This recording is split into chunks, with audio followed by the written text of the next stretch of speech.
बोलो जयकारा बोल मेरे श्री गुरु महाराज की जय। बोलो साचे दरबार की जय। बोलो श्री नंगली निवासी भगवान की जय। बोलो जुगल जोड़ी महाराज की जय। पंडित जी को नाम दीक्षा। दूसरे दिन पंडित मोहनलाल जी बादाम अखरोट की कुछ गिरियां प्रसाद के रूप में ले आए। श्री महाराज जी ने प्रसाद देकर स्वामी आत्मानंद जी से पूछा, देखो पंडित जी, ये गिरियां निकाल कर ले आए हैं और ये आध्यात्मिक तत्व चाहते हैं। तब श्री महाराज जी पंडित जी से कहने लगे कि हम पहले सिर काटेंगे, फिर उपदेश देंगे। यदि यह बात आपको मंजूर हो तो बताओ। पंडित मोहनलाल जी ने मन में सोचा कि यदि सिर काटा गया तो उपदेश किसको मिलेगा? यह केवल एक परीक्षा ले रहे हैं। यदि सिर काटने लगेंगे तो मैं सिर हटा लूंगा। श्री महाराज जी कहने लगे, हम आपको एक सुविधा देंगे कि सिर काटते समय आपको कुछ पीड़ा नहीं होगी। जब पंडित मोहनलाल जी ने सिर काटने की स्वीकृति दे दी तो स्वामी गुरचरणानंद जी को बुलाकर श्री महाराज जी ने आज्ञा दी कि नीचे से छुरा ले आओ ताकि पंडित जी का सिर काटा जाए। स्वामी गुरचरणानंद जी के नीचे से एक बड़ा सा छुरा लाकर श्री महाराज जी के हाथ में दे दिया। लीलाधारी भगवान छुरे की धार देखकर कहने लगे, छुरा तेज नहीं है, यह पंडित जी को कष्ट देगा। नीचे से पत्थर ले आओ ताकि धार तेज की जाए।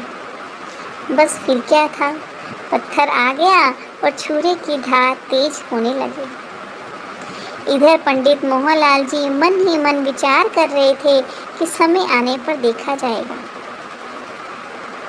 जब धार तेज हो गई तो श्री महाराज जी ने पंडित जी को बुलाकर कहा कि पलंग की बाजू पर अपना सिर रखो।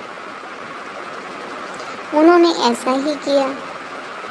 श्री महाराज जी बोले, सिर भी काट लूंगा और आपको दर्द भी नहीं होगी। आपको यह भी पता नहीं चलेगा कि सिर काटा गया है या नहीं। यदि आपको मंजूर हो तो बताओ। पंडित मोहनलाल जी ने हाँ कर दी। श्री महाराज जी कहने लगे, पंडित जी, यदि कुछ समय के लिए यह आपका सिर जो अब हमारा है आपके पास अमानत रखा जाए तो आपको कोई ऐतराज तो नहीं? पंडित मोहनलाल जी ने प्रार्थना की, भगवान जैसी आपकी इच्छा, मैं आपकी अमानत रख लूँगा। तब श्री महाराज जी ने पंडित जी के सिर पर अपनी दया का हाथ रखते हुए फरमाया, अब यह सिर हमारा है और आपके पास अमानत है, इसको अपना न समझना। देखो, सिर भी काटा गया और आपको कष्ट भी नहीं हुआ। अब आप सहज योग का उपदेश लेने के लिए अधिकारी हो। फिर श्री महाराज जी ने उपदेश की अनेक युक्तियाँ, अजपा जाप, सहज समाधि और अनहद शब्द का बोध उन्हें कराया। श्री महाराज जी ने पंडित मोहनलाल जी को अपनी विशुद्ध प्रेम भक्ति देकर कृतार्थ किया और उनकी आध्यात्मिक उन्नति भी कर दी। एक दिन पंडित मोहनलाल जी दो बहुत सुंदर भजन बनाकर श्री चरणों में हाजिर हुए। इनमें एक भजन श्री महाराज जी के स्तुति गान के रूप में था और दूसरे भजन में चकबंदी गांव की महिमा का वर्णन था, जहां पंडित मोहनलाल जी को पहली बार श्री महाराज जी के पवित्र दर्शन हुए थे। सतगुरु महिमा।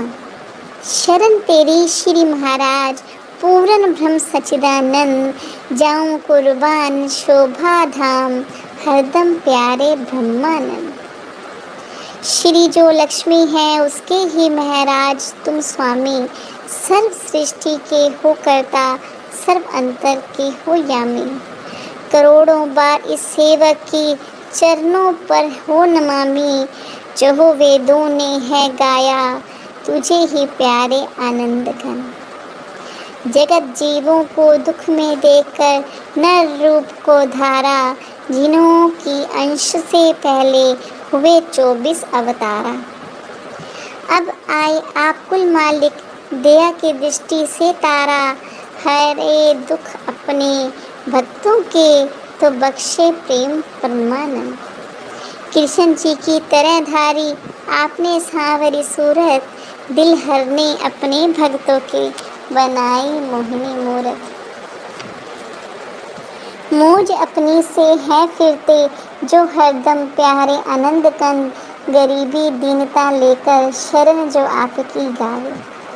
यह निश्चय हो गया स्वामी वो भवसागर से तर जावे, तेरी स्तुति श्री महाराज खत्म होने में ना आवे। है मानी हार मोहन लाल प्यारे सावरे ब्रिजचंद। बोलो जयकारा बोल मेरे श्री गुरु महाराज की जय। बोलो साचे दरबार की जय। बोलो श्री नगली निवासी भगवान की जय।